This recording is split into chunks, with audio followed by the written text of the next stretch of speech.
골로새서 4장 1절에서 6절까지 말씀입니다. 제가 봉독해 올리도록 하겠습니다.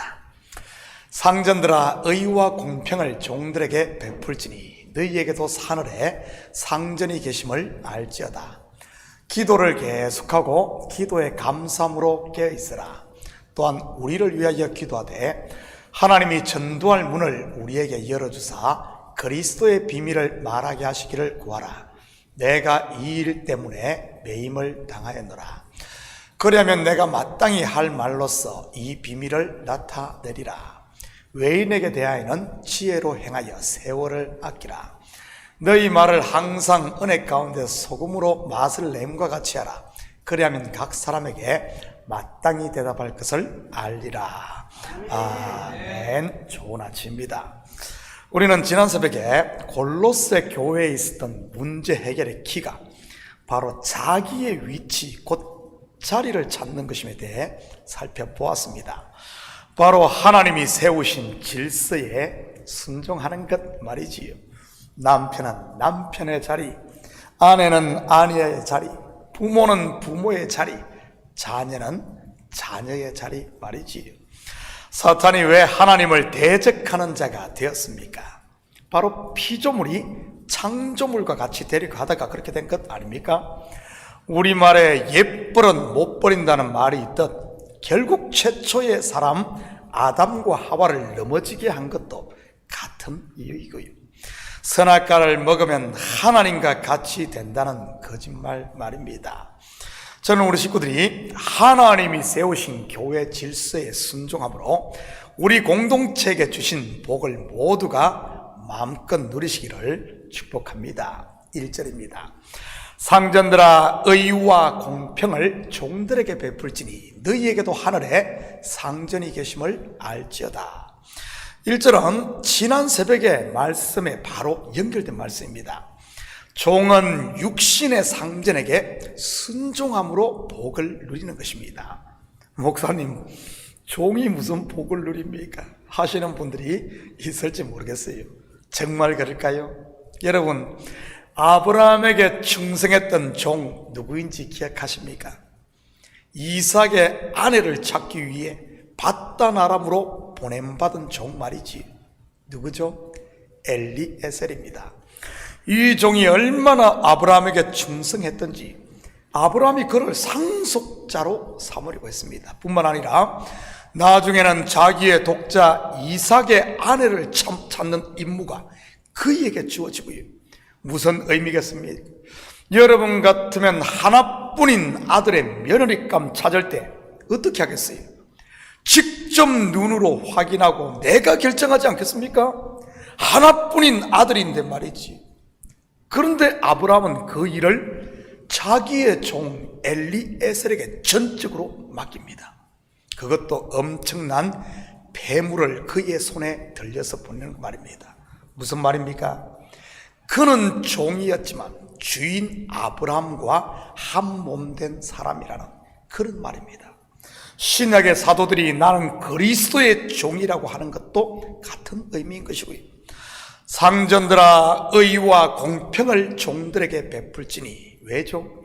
우리에게 하늘의 상전 곧 주님이 있기 때문인 것입니다. 질서에 순복하라는 말이지. 2절과 3절입니다. 기도를 계속하고 기도에 감사함으로 깨어있으라. 또한 우리를 위하여 기도하되 하나님이 전도할 문을 우리에게 열어주사 그리스도의 비밀을 말하게 하시기를 구하라. 내가 이 일 때문에 매임을 당하였노라. 결국 교회는 기도로 세워진다고 해도 과언이 아닙니다. 저는 요즘 이 교회에 많은 기도가 쌓여 있음을 새롭게 깨닫게 됩니다. 어떻게 하냐고요? 교회에 시험이 있고 그 시험이 장기화되자 어떤 일이 일어난 줄 아십니까? 성도들이 자발적으로 저녁에 나와 기도를 합니다. 그것도 젊은 사람들이 말이지. 어떻게 이런 일이 일어나는 것이겠습니까? 보통 상식적으로 생각하면 성도들이 교회를 떠나는 게 정상 아니겠어요? 그렇지 않습니까? 교회가 여기만 있는 것도 아니고 사방에 깔린 게 교회인데 말이지. 시험이 오래 가면 이웃에 다 알려져 이 교회에 다닌다는 것만으로도 눈치가 보이고 부끄러울 텐데 말이지. 그런데 교회를 떠나는 것이 아니라 오히려 모여 교회를 위해 기도하는 것을 보며 하나님께서 저에게 주신 감동입니다. 이 교회에 많은 기도의 눈물이 쌓이고 이 교회를 사랑하신 하나님께서 사랑하시고 이 교회를 사랑하시는 분들이 많다는 사실 말이지. 일명 기둥들 말입니다. 참교회에게 고약한 못된 버릇이랄까 아니면 악습이랄까 하는 것도 있지만 그 이면에는 이런 아름다운 전통도 있음을 보게 된 것입니다. 여러분, 잘못된 전통은 반드시 잘라버려야 하는 겁니다. 반면 좋은 전통은 두고 개성을 해야 하는 것이지. 안타깝게도 지금까지는 안 좋은 전통이 전면에 드러나 있었는데 이제는 바꿀 때인 것입니다. 좋은 전통을 앞으로 세우고 나쁜 전통은 버려야 할 때 말이지. 지금이 바로 그 터닝 포인트임을 믿으시기 바랍니다. 그렇다면 무엇으로 이 흐름을 바꾸겠습니까? 바로 기도인 것입니다. 지금 기도의 불이 활활 타오르는데 저도 하나의 장작이 되어 같이 기도하고 있고요. 시간 되시는 분들은 매일은 아니더라도 한 번씩 나와서 조인하면 좋을 것 같아요. 보통 7시 반부터 9시 반까지 하니까요. 1청 2M 예배실에서 말입니다. 기도는 하나님 앞에 향기라는 것 아십니까? 구약의 성막에서 피우는 향로의 향을 요한계시록에서는 성도들의 기도로 묘사를 하고 있으니까요. 그리고 향을 피우는 또 하나의 이유가 광야의 각종 벌레들을 쫓기 때문이라고 합니다. 뱀도 쫓고 전갈도 쫓고 들짐승도 쫓고 그리고 각종 곤충도 쫓고 말이지. 이것은 영적으로 무엇을 말하는 것이겠습니까?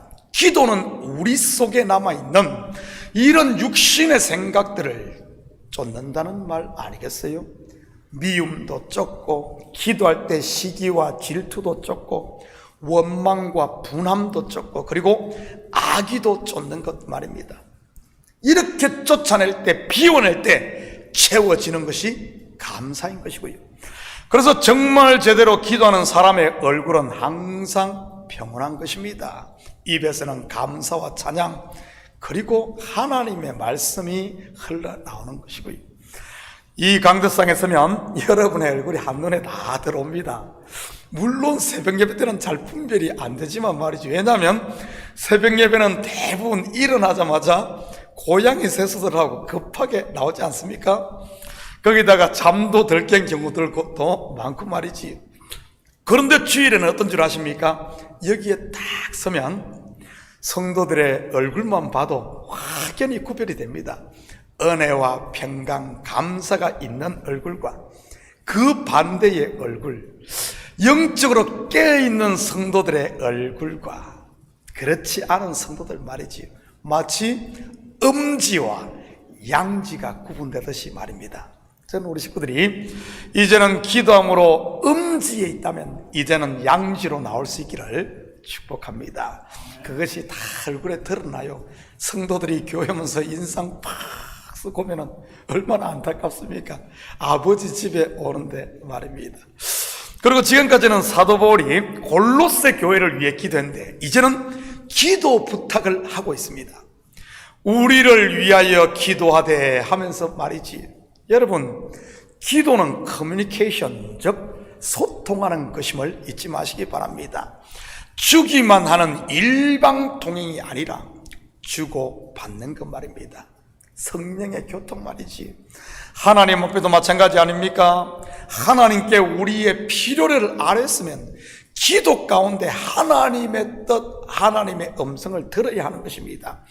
내 속의 것을 비워냈으면 하나님의 것으로 채워야 한다는 말이지. 초대교회 사도들이 그러지 않았습니까? 교회를 박해하는 세력으로 인해 지치고 두려움을 잔뜩 가지고 와서는 하나님 앞에 함께 모여 기도하며 다 내려놓습니다. 그럴 때 그곳에 모인 곳이 진동하며 다시 성령의 충만을 받았던 것 말입니다. 그런데 기도한다고 하면서 내 이야기 보따리만 잔뜩 풀어놓고 그냥 가면 어떻게 되겠습니까? 풀어놓았던 문제들이 다시 들어오지 않겠어요? 저 문 나서자마자 다 문제 다시 끌어안고 가는 것이지. 그렇다면 어떤 기도를 사도 바울이 부탁했습니까? 첫째는 전도의 문을 열어주시기를, 두 번째는 그리스도의 비밀을 말하기를 위해 기도했습니다. 저는 우리 식구들도 주의 종을 위해 기도해 주시기를 부탁드립니다. 하나님의 말씀을 깨달을 수 있는 영의 문을 열어주시기를, 그리고 담대히 하나님의 비밀 말씀을 전할 수 있기를 위해서 말이지. 하나님의 말씀은 매이면 안 되는 법이니까요. 시험이 있는 교회들마다 사단이 공격하는 것이 무엇이든가요? 바로 말씀 곧 설교 아닙니까? 무슨 중복 설교를 한다, 표절 설교를 한다, 까는 설교를 한다 등등 말이지.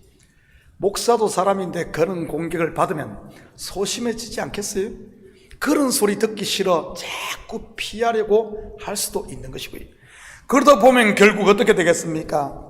듣기 싫은 소리 다 빼고 듣기 좋은 소리, 귀에 거슬리지 않는 소리, 사람 이리저리 봐가며 반쪽짜리 복음 전하게 되는 것 아니겠어요?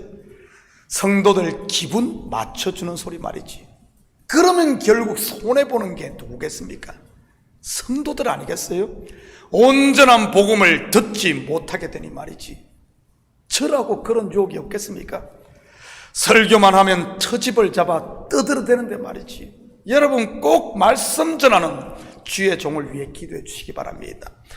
다른 것 기도하는 것도 중요하지만 담대히 하나님의 말씀을 온전히 전하게 해달라고 말이지. 그런데 저는 감사하게도 우리 성도들이 저를 위해 많이 기도하는 것 같습니다. 어떻게 하냐고요? 말씀을 준비하고 전할 때는 전혀 제가 다른 사람이 된 것처럼 담대하니 말이지요. 사실 제가 좀 겁이 많고 소심한데 말입니다. 말씀 전할 때는 그러지 않아요. 하나님이 얼마나 담대함을 주신지 그냥 받은 대로 주신 대로 전할 수 있으니까요. 다 성도들이 목사를 위해 기도한 덕분인 것이지. 5절입니다. 외인에게 대해서는 지혜로 행하여 세월을 아끼라. 무슨 말입니까? 쓸데없는 일에 시간들 낭비하지 말라는 말 아니겠어요? 이것은 세상 일에서 뿐만 아니라 교회에서도 말이지. 성도는 뒤에 있는 것은 잊어버리고 앞에 있는 표대를 향해 달려가는 사람이 성도입니다. 여러분, 사랑하며 살리는 일을 하기도 시간이 부족한데 미워하고 죽이는 일에 시간을 낭비해야 되겠습니까? 성도가 그러고 있다면 부끄러운 일 아니겠어요? 부끄러운 일입니다. 6절입니다. 너희 말을 항상 은혜 가운데서 소금으로 맛을 낸 것 같이 하라. 그리하면 각 사람에게 마땅히 대답할 것을 알리라. 말은 여러분 습관입니다. 습관은 바꾸기가 참으로 쉽지 않아요. 바꾸려면 많은 시간과 인고의 노력이 필요한 것이지요. 여러분의 언어 습관은 어떻습니까? 은근히 다른 사람을 위한 척하면서 꼭 끝에는 자기를 높이는 그런 언어 습관은 없습니까? 상대를 위한 척하면서 사실은 이용하는 습관은요, 어떤 분은 혀로 사람을 이간시키는 분이 있는가 하면 어떤 분은 반대로 갈라진 관계도 다시 연결하는 브릿지 메이커가 있습니다. 그런데 문제는 자기의 언어 습관을 본인이 모르는 경우가 대부분이라는 사실입니다. 사람은 언제나 자기 중심적이요, 자기가 항상 옳다고 생각하기 때문에 말이지. 그렇지만 결과 곧 열매를 보면 분명하게 드러납니다. 그 열매가 무엇입니까? 바로 여러분 주위에 있는 사람들입니다. 왜냐하면 사람은 끼리끼리 모이니까요. 여러분 주위에 감사하는 분들이 모입니까? 아니면 매 불평하는 분들이 있습니까? 여러분 주위에 충신이 있습니까? 아니면 간신배들이 들겠습니까? 여러분 주위에 하나님의 말씀이 나누어집니까? 아니면 누군가의 허물과 흉이 나누어집니까? 혹시 후자라면 Come out my people, 거기서 나와 십자가 앞에 엎드릴 수 있기를 축복합니다. 그 원인이 다른 데 있는 것이 아니라 바로 내가 문제이니 말이지. 성도의 말은 소금이 맛을 내듯 그리스도의 맛을 내고 생명의 맛을 내야 하는 것이니까요. 사랑하는 성도 여러분, 오늘 하루도 기도를 쉬지 마시고 어느 곳에 있든지 성도로서 천국의 맛, 즐거움의 맛을 내는 말을 함으로 하나님을 기쁘시게 하고 여러분 주위의 사람들을 살리는 이런 복된 하루 되기를 예수님의 이름으로 축복합니다. 같이 기도합니다. 사랑의 아버지 하나님, 참으로 감사를 드립니다. 맞습니다. 지금이 기도할 때요, 아버지 하나님, 잘못된 것이 이제는 바꾸어지고 새롭게 출발할 때임을 알고 항상 우리 성도들 깨어 기도하게 하시고 마음의 감사로 채우며 우리 입술의 말은 단맛을 내는 아버지 하나님, 생명을 살리는 주님께 붙들린 저희들 되게 도와주시옵소서.